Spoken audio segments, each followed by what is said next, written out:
Ito yung sitwasyon dito sa amin, mga diskarte dito sa may Cainta Junction, yan sa may Rizal. Ayan, lubog na po yung pinaka-main road dito, papuntang Parola.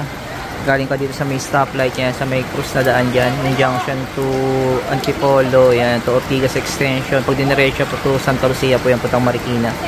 Ayan, ito actually ito pinaka-medyo mataas pang lugar sa amin, ano? Pero lubog na po siya. Paano pa kaya po doon sa may bandang Brookside, sa may STI, mas malalim na po doon. So, yung kabila kasi po nito, kung nakita niyo po yan, yung mga ano yan, may bandang ilog po dyan, ano, may ilog po pala dyan, sorry, may ilog po dyan, kaya medyo tumataas yung tubig. Natatandaan ko talaga, nangyari sa may amin, ano eh, yung bagyong Undoy, yan, kasi lubog talaga to dati, pero ngayon na ito na ulit, oh, grabe naman talaga nangyari dito sa amin, ayun, lubog talaga dito, oh, mataas pa rin yung tubig, ayun, oh. Grabe, baha na po doon sa amin. Kawawa yung mga lugar dito.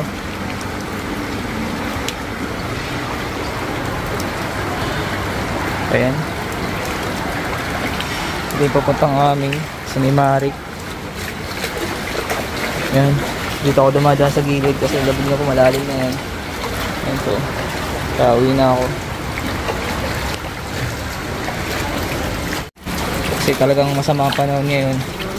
So inaalala ko kasi tuloy-tuloy yung ulan. Baka mamaya mas tumas pa yung tubig. Sana wag naman. Kasi wala kaming second floor.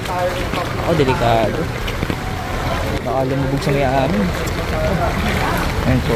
Hanggang dito yung tubig.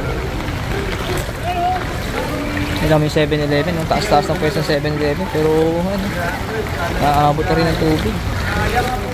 Ayan po. Ito may papasok sa amin sa may Marik, sa may Cainta. Wala pa man din kami second floor. Kawawa, may mga gamit kami sa bahay, baka mabasa. Sana wag na umabot doon. Kasi awat tulong ko na pa kaya medyo mataas po yung lugar namin. Kaya dagad-dagad pumapasok yung tubig. Kung mapasin nyo pa hanggang dito na po yung tubig, hanggang magtutuhod na siya, oh. Ayan, oh. Yung kalsada, naging sapa na, oh. Ayan, oh. Alam mo, lawa na to. Grabe. Ayan. So, pauwi na tayo. Grabe talagang baha ngayon.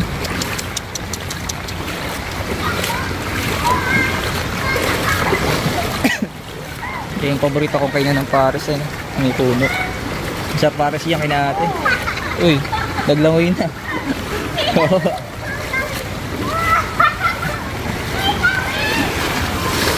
Ayan. Sana huwag na mabot sa amin.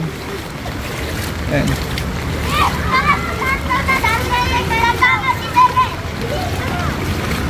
Ayan si ate. Ate, nawala ka lang customer. Mamaya kapag nasa ilalim na tayo. Nawala ka lang customer. Ba, brown out na sa kalahati ng lugar ng Cainta, ano? Dito kasi sa atin wala pa. Doon sa kabila wala nang ilaw daw eh. Kasi malalim ba, may ano. Oo. Pauwi na ako. Tinitingnan ko yung ano, tubig, grabe. Saan? Kaya nga eh. Kawawa. Buti nga dito sa atin medyo mataas pa. Ayan.